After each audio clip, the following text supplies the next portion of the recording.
something that comes up a lot, especially as you debate with the religious. It's their get out of critical thinking card. It's their explanation for why they have no evidence of any kind for any of the things that they believe. It's kind of like having a debate with an otherkin. And unfortunately, I've done that, and having them claim that they are not, in fact, a puny 110-pound human, they are a grand, majestic dragon that stretches 200 feet, but my weak human mind simply can't comprehend their amazing true form. So why can they go through normal-sized human doors with their 200-foot body? Magic! They're magical! Yeah, sure they are. And that absolutely is a discussion that I've had with one of these freaks. And right about then, I started slowly backing away from the door. Because these people are insane, and you can't reason with the mentally unstable. You can't ask for evidence for their magical dragon nature. They don't have any, but they have a ready excuse for why you won't believe them. They've rationalized away reality and the need for any evidence of any kind to support their claims. And the same goes for a lot of religious people. They've invented this explanation in their head that their unseen God somehow exists outside of space and time in some supernatural realm that is totally undetectable, but also completely real. For some people, the belief in such a supernatural realm is more important than the reality of said realm. They don't care if it's actually so. They only care that thinking it so makes them feel good. And if you're one of those people, you might as well quit watching now because you will get nothing at all out of this video. You are beyond help.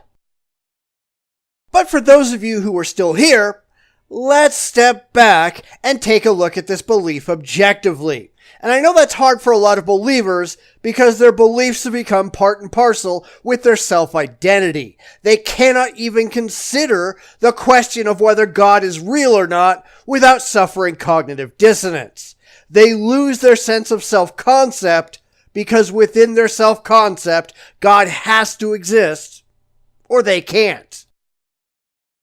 But of course, when you start talking about the reality of one's beliefs, you have to start examining how we know objectively that these things are true. We need to be able to step back and take a look at the facts, the things outside of our heads and outside of our beliefs that show that these things are reasonable to believe in the first place. Of course, they aren't reasonable because no one can produce any valid reasons why we ought to think they're so. You can't say, it says so in the Bible, because you can't show that whoever wrote the Bible had any better reasons than you do. You can't say, well, God said so, because you can't prove that God is real. The supernatural is just a very convenient out for people who want to believe things, but have no credible reason to do so. This isn't intelligence, this is emotionalism. Now, one thing we have to remember is that intelligence is compartmental. We're not simply intelligent full stop. We may be very intelligent in some things and very unintelligent in others. It isn't necessarily proper to say that someone is just stupid, period, any more than you say that they're just smart, period. There are very intelligent people who believe in some very unintelligent things. There are very smart, rational scientists who are also religious. They just turn off their rationality when it comes to their religious beliefs. And this is a tactic that apologists will try. They will point to someone that they say, hey, that guy's smart. And then they'll say, and they believed in God too, and how can they be so smart and believe in God? Well, guess what? Belief in God is certainly not their most rational intellectual position. We really need to ask ourselves what the supernatural is, which is a problem because there isn't a definition of what the supernatural is, only what the supernatural is not. There is no definition that tells us what the supernatural consists of. They can only tell us that it's not natural. Then what is it? Nobody seems to have an answer to that. See, if all you know is what something isn't, then how can you have an intelligent belief in it?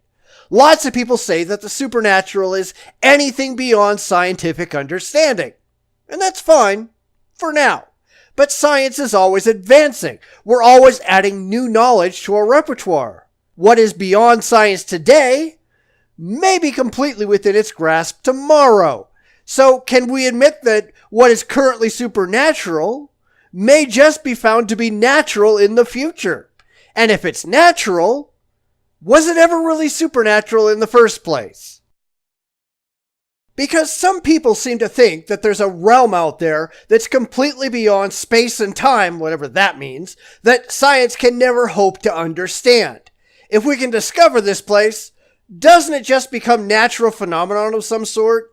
If at some point in time in the future we can find God scientifically, doesn't God just become yet another scientific fact that we can examine objectively?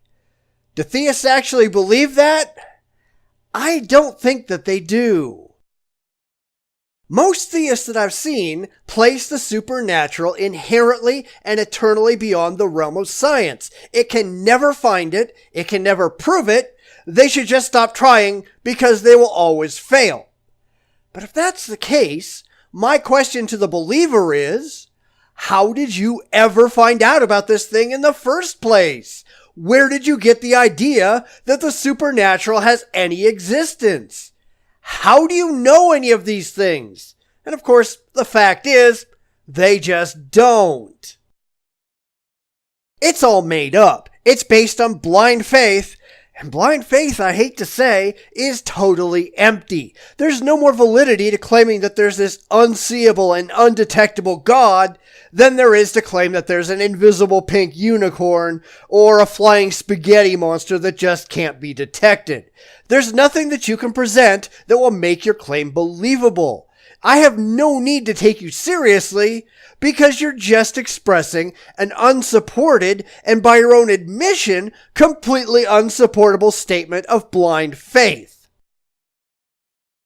You can't even rationally define what you believe in, nor can you provide any means by which you came to this belief through any objectively testable manner. In fact, the supernatural is crafted specifically in such a way to make it impossible to test or detect or even take seriously. It's like the furry who thinks he's a magnificent dragon and then comes up with all kinds of excuses for why you can never prove that he's right or wrong. It's impossible by definition. If you don't believe him, why should I believe you? Why do you think you've earned any credibility? Why do you think your holy books have earned any credibility? I find it funny to see people criticizing science for only using natural explanations when they can't come up with any demonstrable, testable, or valuable supernatural ones. Oh look, there's the supernatural! How do you know? I mean, honestly, how do you know? How can you demonstrably tell the difference between a supernatural explanation and a natural explanation we just don't understand yet? Please, spell this out for us. Go ahead! Of course, we all know that they won't, because we all know that they can't. Because this isn't about holding a rational, well-justified, evidence-driven belief. It's about feeling good. It's about emotional comfort. And this is a discussion I've had hundreds of times with hundreds of theists. Yet it never ever ends well because they're seemingly incapable of seeing the real world through their theological blinders. It just seems to them that the supernatural has to be real, just like it seems to our crazy furry that he has to be a giant dragon.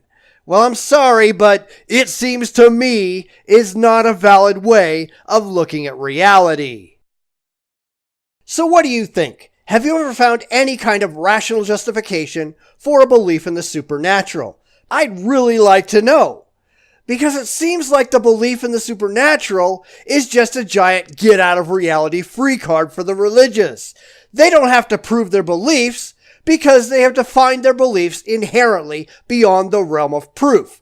And that's mighty convenient but it doesn't answer the basic questions of how they figured these things out rationally to begin with. And of course, we all know they didn't. It's nonsensical stories designed to make them feel better. It's like a child's imaginary friend. That's all the supernatural is. Made up stories for the purpose of personal comfort. I fail to see why anyone takes any of this nonsense seriously. But overactive emotions lead to inherent irrationality, and we see that time and time again. It's sad, but it's also pathetic. Why are the irrational so happy to be pathetic? I guess we'll never really know, will we? Everything changes.